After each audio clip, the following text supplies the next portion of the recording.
So management principles and it's applications subject में next जो हमारा चैप्टर रहने वाला है वो है एवोल्यूशन ऑफ मैनेजमेंट थॉट। थोड़ा सा मैं इसमें कोई डिनाई नहीं करूँगा कि ये कॉम्प्लिकेटेड चैप्टर है, लेंदी है एक तरह से, पहले ही अवेयर कर रहा हूँ मैं। बट अगेन एक दो बार चीज़ें आप रीड करोगे, समझोगे, बहुत इजी चैप्टर लगेगा। शुरू करते हैं। ठीक है, बातें करने का कोई मतलब नहीं है जब तक एक्चुअल चीज़ शुरू ना की जाए। All right, let's start with this chapter. तो हम बेसिकली मैनेजमेंट के अभी तक एक कॉन्सेप्ट ऑफ मैनेजमेंट कहाँ से बन के आया है वो जानेंगे। पहला जो है क्लासिकल अप्रोच है। बहुत तीन चीज़ें आती हैं इसमें, देखो। एक दो चीज़ें आपने दो चीज़ें आपने पहले ही कर रखी हैं। आपको याद होगा आपने किया था साइंटिफिक मैनेजमेंट, ट्वेल्थ में किया था। उसके बाद एक एडमिनिस्ट्रेटिव मैनेजमेंट किया था। अगर नाम से याद नहीं आ रहा है तो याद रख लो, साइंटिफिक मैनेजमेंट जो है FW टेलर ने जो दिया था, और एडमिनिस्ट्रेटिव मैनेजमेंट जो फ्योल ने दिया था। ठीक है, अब एक चीज़ ध्यान रखो, हेनरी फ्योल। ठीक है, अब एक चीज़ ध्यान रखो, तीसरा आपने शायद अगर NCERT पढ़ी होगी ट्वेल्थ की तो आपको याद होगा, नहीं किया तो कोई बात नहीं। तीसरा था ब्यूरोक्रेटिक अप्रोच, जो कि मैक्स वीबर ने दी थी। मेरी राइटिंग बहुत गंदी लग रही है इसमें, कोई बात नहीं। ओके, क्लासिकल अप्रोच में ये तीन आएगा, लेकिन यूजुअली क्लासिकल अप्रोच जो है वो इन तीनों से मिलके बनी है। हम अभी पहले क्लासिकल अप्रोच पढ़ रहे हैं, उसके बाद इनके हम जो तीन इसके ये पार्ट्स हैं वो पढ़ेंगे। पहले क्लासिकल अप्रोच समझ लेते हैं क्या होता है। देखो, पहली चीज़, जब आप चीज़ें समझा रहे हो, आपको याद नहीं है कि आपने क्या लिखना है।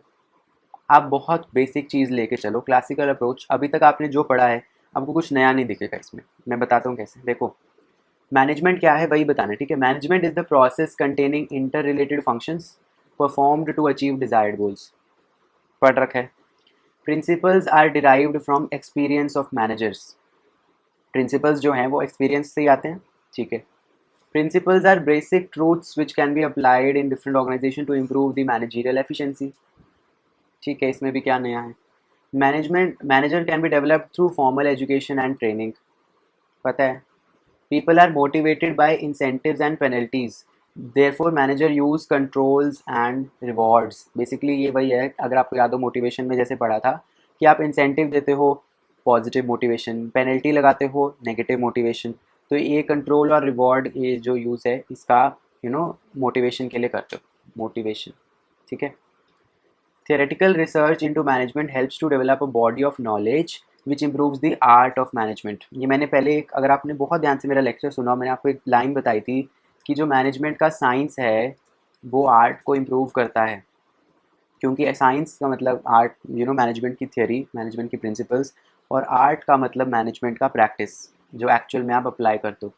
उसके बाद लिखा है there should be no conflict between individual and organisation in case of, मतलब जो लोग काम कर रहे हैं और जो लोग जिस ऑर्गेनाइजेशन के लिए काम कर रहे हैं जिसमें, उन दोनों के बीच में कॉन्फ्लिक्ट होना ही नहीं चाहिए। अगर हो भी रहा है तो ऑर्गेनाइजेशन का जो इंटरेस्ट है वो ज़्यादा इंपॉर्टेंट है, उसको वो प्रिवेल होना चाहिए। ठीक है, और in case of conflict interest of organisation should prevail.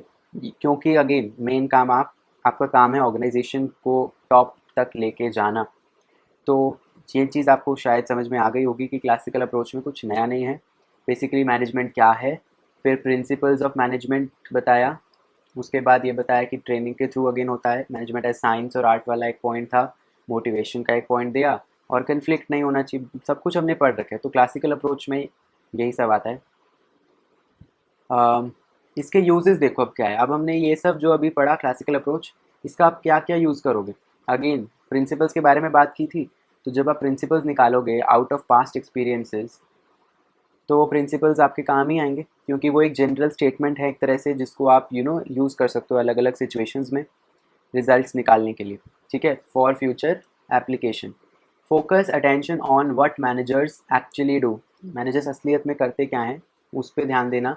Highlights the universal nature of management. Universal nature of management समझ रहे हो कि भैया मैनेजमेंट हर जगह आपको चाहिए। Provides a scientific basis for management practice.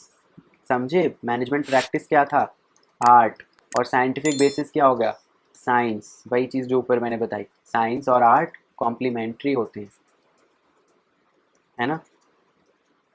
अगला देखो, provides a starting point two verify the validity and improve the applicability of management knowledge.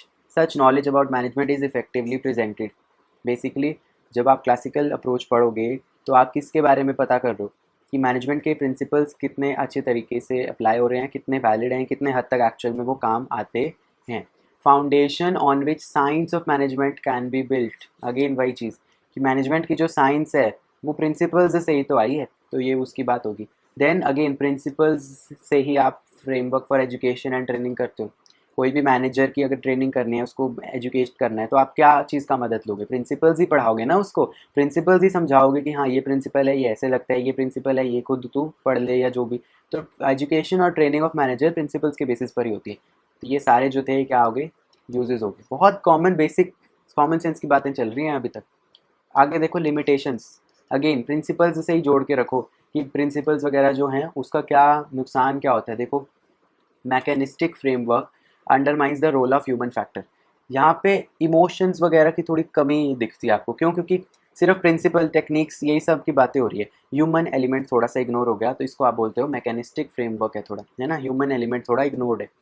Then environmental dynamics and their effect of management have been discounted. यहाँ पे principles की बात करी, अगर ऐसा है तो ऐसा है, लेकिन ये नहीं बात करी कि बहुत केसेस में जो एनवायरनमेंट बिजनेस एनवायरनमेंट है, हमने पहले भी पढ़ रखे कि बिजनेस एनवायरनमेंट बहुत बड़ा फैक्टर प्ले करता है. क्योंकि हर सिनेरियो सेम नहीं होता, हर केस अलग है, तो हर केस अपने में अलग है. तो डेफिनेटली उनका एप्लीकेशन प्रिंसिपल्स का वो डिपेंड करेगा ऑन दी एनवायरनमेंट, जो कि यहाँ पे बात नहीं की. यहाँ पे सिर्फ प्रिंसिपल्स के बारे में बताया. एनवायरनमेंट इतना डायनेमिक है जिसके हिसाब से आपको अडेप्ट करना होता है ना, अपने प्रिंसिपल्स को. वो बात यहाँ नहीं करी. वो हम क्लासिकल अप्रोच के अगला जो अप्रोच है उसमें करेंगे. अगला अप्रोच मतलब ये नहीं कि उसके जो पार्ट्स हैं, नहीं, पार्ट्स तो अभी चलो पढ़ेंगे. क्लासिकल के ही अगला जो अप्रोच है न्यू क्लासिकल, उसमें हम पढ़ेंगे. Danger in relying too much on past experiences में danger in relying too much on past experiences because it may not fit a situation in the future. हमने अभी बोला कि जो प्रिंसिपल्स हैं, कोई पास्ट का आपका एक्सपीरियंस है, ठीक है, किसी का, जैसे इवन फ्योल और टेलर जो थे उन्होंने अपने एक्सपीरियंस से ही वो निकाले थे ना. तो एक्सपीरियंस से क्या निकल कर आए? प्रिंसिपल्स. अब ये एक्सपीरियंस पास्ट के हैं, आपको अप्लाई जो करना है वो कहाँ करना है? फ्यूचर में अप्लाई करना है. तो ऐसा हो सकता है ना कि पास्ट की चीज़ें फ्यूचर में इतनी अप्लाई ना हो, क्योंकि बहुत ज़माना बदल चुका है, हर एक चीज़ अपनी अलग है तरीके से है. तो कई बार ऐसे होता है कि वो अप्लाई नहीं होते अच्छे से एंड रिजल्ट्स नहीं देते. तो आप ज़्यादा पास्ट एक्सपीरियंसेस पे रिलाय नहीं कर सकते, क्योंकि हो सकता है वो फ्यूचर की सिचुएशन को सूट ना करे. उसके बाद totality of real situations can't always be incorporated in a case study. जब हम प्रिंसिपल्स कर रहे हैं वो किसके थ्रू समझाते हैं? केस स्टडीज़ के थ्रू समझाते हैं. पूरा 12th में हम ये तो हमने देखा ही है. तो केस स्टडीज़ की होंगी ना प्रिंसिपल्स ऑफ मैनेजमेंट. तो वो सारा केस स्टडीज़ जो है वो जो हो चुका है या हमारे अकॉर्डिंग जो हो सकता है वो है. लेकिन actual business situations, real situation, वो उसका बात ही अलग है. उसमें बहुत चीज़ें समझनी होती, तो वो वहाँ पे काम शायद ना करें. ये एक और लिमिटेशन हो गई. एक और limitation, based on over simplified assumptions. Principles are ambiguous and contradictory. बहुत सिंप्लीफाइड वर्जन्स कि हाँ ऐसा है तो ऐसा कर देना, ऐसा है तो ऐसा कर देना, जो नहीं होता, इतना सिंपल नहीं होता. थोड़ा बिजनेस एनवायरनमेंट कॉम्प्लिकेटेड है, सब कुछ सिचुएशन कॉम्प्लिकेशंस के साथ आती है. इतना सिंपल नहीं आती कि सीधा आपको हाँ ये है, इसमें ये प्रिंसिपल लगेगा, ये वाला कर दो काम, अच्छा ये प्रॉब्लम, इसमें ये वाला प्रिंसिपल लगेगा, ये कर दो काम. ऐसे नहीं होता. तो ओवर सिंप्लीफाइड एजम्पशन से निकली हुए हैं ये प्रिंसिपल, जो कि इसलिए थोड़ा कम काम के आते हैं. Also contradictory. कॉन्ट्राडिक्टरी क्यों है समझ रहे हो? जैसे मैंने आपको एक चीज़ बताई थी, पता नहीं शायद पिछले लेक्चर में किसी में तो मैंने बताया है ये, कि आपको याद हो 12th में भी आपने की थी ये चीज़, 12th में भी की थी आपने ये चीज़ की फंक्शनल फोरमैनशिप है. फंक्शनल फोरमैनशिप याद है कि एक मैनेजर जो है उसके नीचे 8 बंदे होते हैं, वो काम कर रहे होते हैं, ठीक है. एक और प्रिंसिपल मैंने बताया था, यूनिटी ऑफ कमांड. ये दोनों आपस में कॉन्ट्राडिक्टरी हैं. फंक्शनल फोरमैनशिप में क्या हो रहा है? एक बंदा 8 मैनेजर्स से इंस्ट्रक्शंस लेता है, जबकि यूनिटी ऑफ कमांड में हमने बोल रखा है कि एक इंसान को एक ही बंदे से ऑर्डर्स मिलने चाहिए, नहीं तो वो कंफ्यूज हो जाता है. पढ़ रखे. तो ये चीज़ इसलिए है कि ऐसे बहुत सारे होंगे एग्जांपल्स जो कि कॉन्ट्राडिक्टरी हैं प्रिंसिपल्स आपस में, इसलिए ये सारे किस में आ गए? आपके लिमिटेशंस में आ गए. अब देखो क्या लिखा है आगे. Classical approach is based on 3 main pillars. मैंने आपको नाम अभी अभी बताया, ब्यूरोक्रेसी, साइंटिफिक मैनेजमेंट और एडमिनिस्ट्रेटिव थ्योरी. ठीक है, एक एक करके इनको पढ़ते हैं.